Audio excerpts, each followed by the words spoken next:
ආවේ හැරමි කියන්නේ හැරමි නේද යා ඔව් දැන් මේ හැරමි කිව්වේ දැන් පාවිච්චි කරලා දෙනවා මේක නේ දැන් ජීවිත අවුරුදු කීයද අසනීප වෙලා කොරෝනා හැදලා බෙහෙත විදපු අවුරුද්දක කොරෝනා බෙහෙත විදපු දා ඉඳලා ඔව් අවුරුද්දක තුනක්ම විද්දා කොරෝනා බෙහෙත තුනක් විද්දද විද්දා තුනම මිඩ්වයිෆ් ටෝන විදිහට වැඩ කරන්න බෑ මිඩ්වයිෆ් ඉන්නේ ළමයි බලා ගන්න නැත්තම් බස් එකකටවත් ගන්න නැහැ ස්පීකර්ට ගන්න නැහැ කියලා ඉතින් අපි විදිනේ නේ අපි දැන් බස් වලත් යනවා වාහනේත් යනවා ඕන දිහක් යනවා එහෙමද ඔය රටේම නැති නිලධාරීන් වලට අපිට ජීවත් වෙන්න බෑ තමන්ට අයිති ඖෂධයක් භාවිතා කිරීමේ නොකිරීමේ පූර්ණ අයිතිය තියෙනවා දැන් මේ වෙදකම භාවිතා කරන්න බෑ කියලා තමයි රටේ නීතියෙන් ඔය බොරුට කියන්නේ ඒ වුණාට ව්‍යවස්ථාවේ තියෙනවා තමන්ට කැමති ඖෂධයක් තමන්ට කැමති ඇදහිල්ල තමන්ට කැමති වෙදකමක් කරගන්න පූර්ණ අයිතිය ඒක තමන්ගේ අයිතිය දැන් මෙයා සනීප වෙනවා නම් මම වෙදකම් කරාම මොකද වෙන්නේ මෙයාට දැන් මෙයා මේ සනීප වෙලා දැන් ආයුර්වේද වෙද මහතුරුන්ට පුළුවන් මේක කරන්න වෙද මහතුරු නැහැ නේද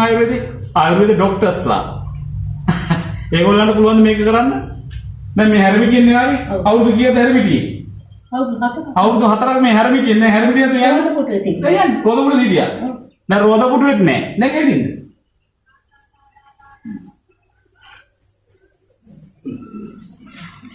ඔන්න පේනව නේද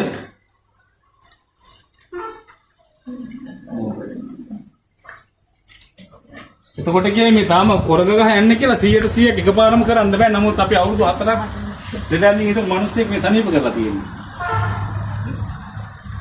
එවිදිනවා. හරියන්නේ අපොයින්.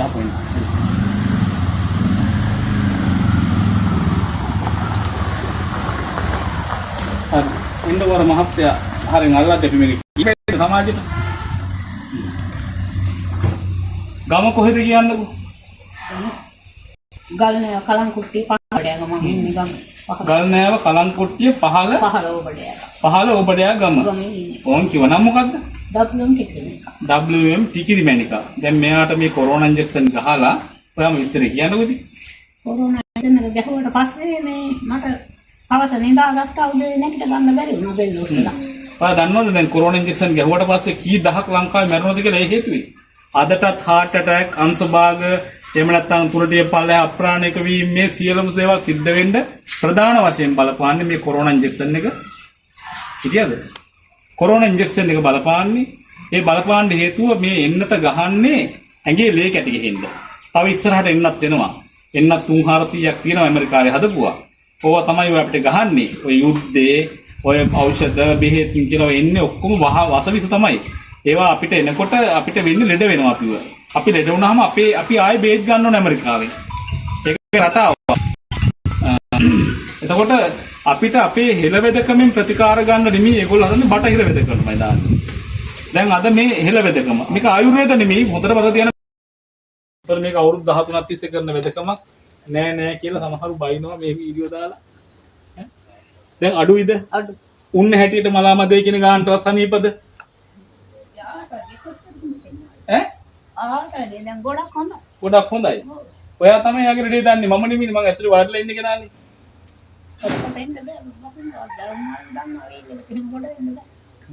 ඔව් ත්‍රිවිල කෙලවම් ආවේ. ඔයාද?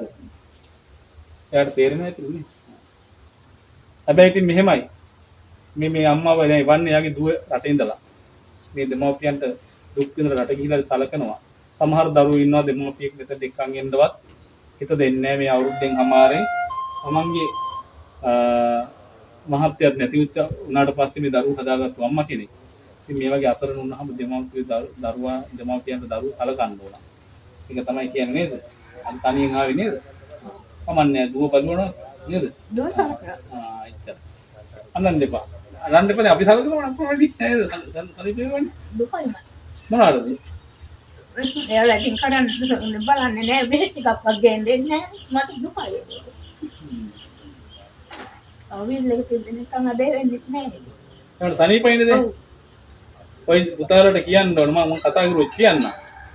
ජීවිතේ ළමයිගේ නැටුම් ගැයුම් වලට වැඩිය වඩාත්ම වටින්නේ අම්මගේ අසනීපය. තේරුණා නේද? එක දරුවෙක් අවුරුද්දයි ළමයි තාත්තා නැති වෙනකොට. හරි. දැන් මේ මුණුබුරේ මේ ඉන්නේ. අර මුණුබුරා. හොඳයි එහෙනම් පරිස්සමෙන් ගිහින් එන්න. හැමෝටම කියන්නේ දුක් විඳින්න එපා. බටහිර වෙදකමේ ලෙඩවලට ස්ථිර ප්‍රතිකාර කොහෙවත් නැහැ. දැන් ආයුර්වේද වෙදකමෙත් නැහැ. ඒ හින්දා හෙළ වෙදකම ආධ්‍යාත්මික බලය මුල් කරන් වෙදකම් කරනවා නම් කවුරු කෙනෙක් ඒ තන හොඳට අධ්‍යයනය කරන්න නිතර එයාගේ සනීප වෙනවද කියලා හැබැයින් දැක ගන්න නියම වෛද්‍යවරයෙක් නම් නියම බලයක් හිමි කෙනෙක් නම් එක දවසින් එක මොහොතෙන් අඩුම තරමේ ආවට වඩා පොඩි ප්‍රමාණයක් හරි සුවපත් කරගන්න හැකියාව තියෙන්න ඕන.